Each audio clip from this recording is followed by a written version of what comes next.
Alors, un piment, c'est rien de franc, tout simplement.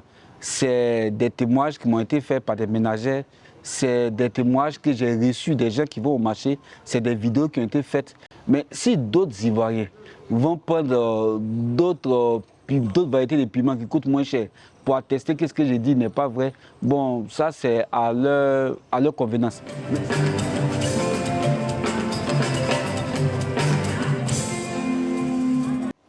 Bon, vous l'avez constaté, hein, ça a été une belle cérémonie qui a été organisée et financée par les enseignants eux-mêmes, qui étaient rassemblés au sein d'un réseau qu'on appelle le réseau des instituteurs bénévoles pour Laurent Gbagbo. Ces 3000 instituteurs-là ont choisi Laurent Gbagbo comme candidat pour l'élection présidentielle 2025. Mais en même temps, ils ont décidé d'adhérer dans son parti et de travailler à ce qu'un plus grand nombre d'instituteurs adhèrent à ce parti-là. Ce qu'on retient, c'est que le PPAC est un parti qui est attractif. Ce qu'on retient, c'est que Laurent Gbagbo ne finit pas de le séduire. Il attire tel un aimant, il capte les énergies, les forces et il suscite une adhésion populaire. Je l'ai maintes fois dit, ils ont échoué. Ils ont échoué parce qu'ils n'ont pas pu juguler la cherté de la vie.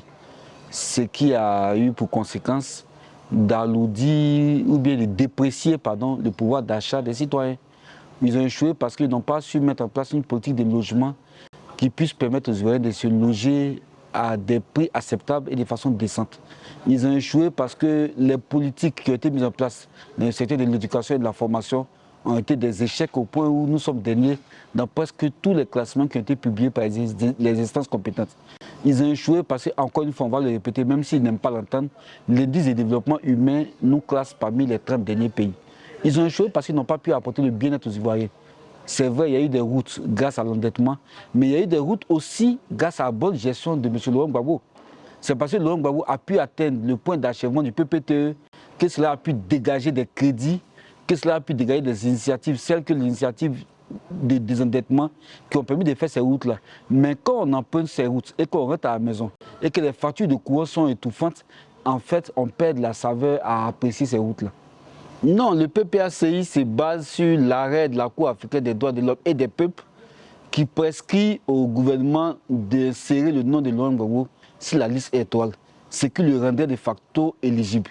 Donc le PPACI entend voir le gouvernement appliquer cet arrêt-là et espère que le gouvernement ne va pas nous démontrer que nous sommes dans une république bananière, mais que nous sommes dans une république de droit, un état de droit qui, en toutes circonstances, applique ce que la justice décide.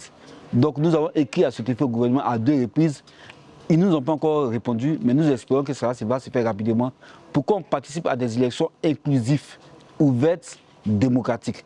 Mais au-delà de la candidature de Laurent Gbagbo, il y a aussi la préoccupation essentielle qui est celle de la CEI.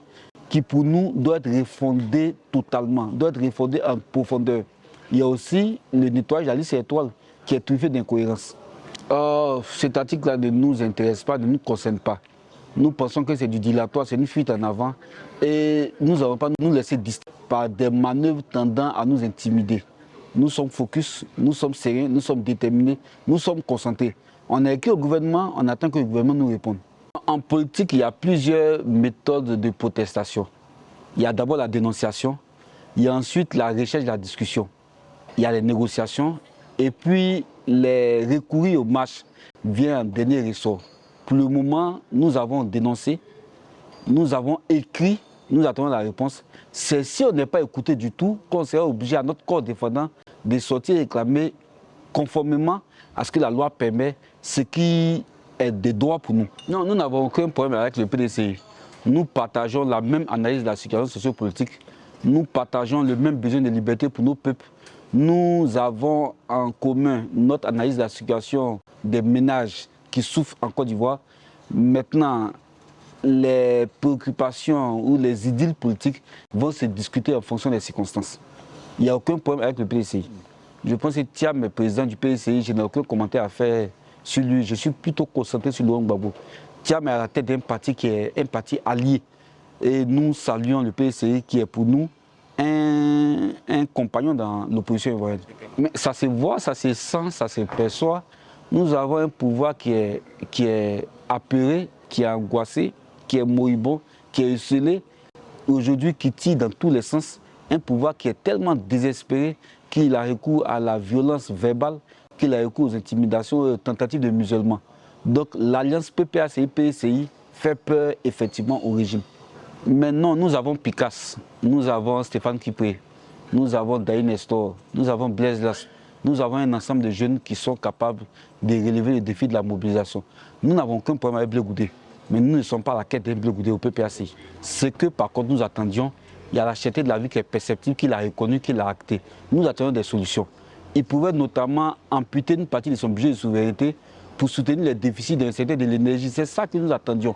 Nous n'attendions pas forcément des annonces concernant sa candidature ou bien son éventuelle candidature qui en réalité ne nous intéresse pas.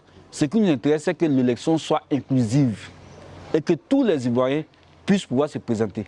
Qu'aucun candidat ne soit éliminé de façon insidieuse. C'est ça qui nous intéresse. Qu'il se présente ou pas, là n'est pas la question. Parce que si les élections sont inclusives, même quand il se présente, il sera battu.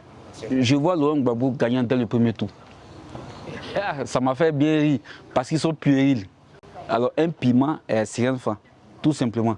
C'est des témoignages qui m'ont été faits par des ménagères, c'est des témoignages que j'ai reçus des gens qui vont au marché, c'est des vidéos qui ont été faites.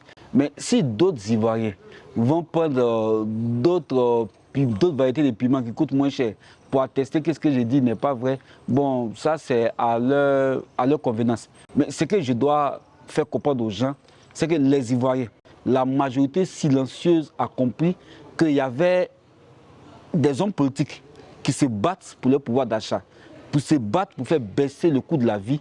Quand il y a des individus qui sont manipulés par certains hommes politiques pour faire admettre que la vie n'est pas chère, alors que tout le monde, y compris Ouattara lui-même qui l'a confessé, c'est que la vie est chère. La majorité silencieuse m'a compris. Les Ivoiriens m'ont compris. Et au-delà des jérémias qu'il peut y avoir sur les réseaux sociaux, les Ivoiriens vont s'exprimer très bientôt. C'est pourquoi nous travaillons à ce que les conditions de l'expression populaire soient des conditions équitables. Parce que je ne vois pas comment cela peut gagner une élection si cela est bien organisé. Les Ivoiriens m'ont très bien compris et ils savent que je n'ai pas menti sur le prix du piment, je n'ai pas menti sur le prix de la viande, je n'ai pas menti sur le prix de la tomate et je peux aller loin. Il y a plusieurs autres prix que je peux relever où les prix ont explosé, notamment les factures d'électricité, les factures d'eau, les data et bien d'autres choses. Donc les Ivoiriens m'ont compris. Seul le RHDP semble ne pas comprendre, mais ceux même qui écrivent des choses sont ceux qui souffrent le plus de cette mauvaise gestion du régime RHDP.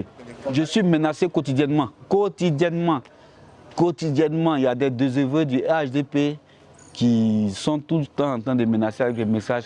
Mais enfin, ces petites manifestations de haine-là ne peuvent m'empêcher de faire ce que je dois faire pour ce que le quotidien des Ivoiriens s'améliore au nom du sacerdoce que nous avons épousé en adhérant au PPACI.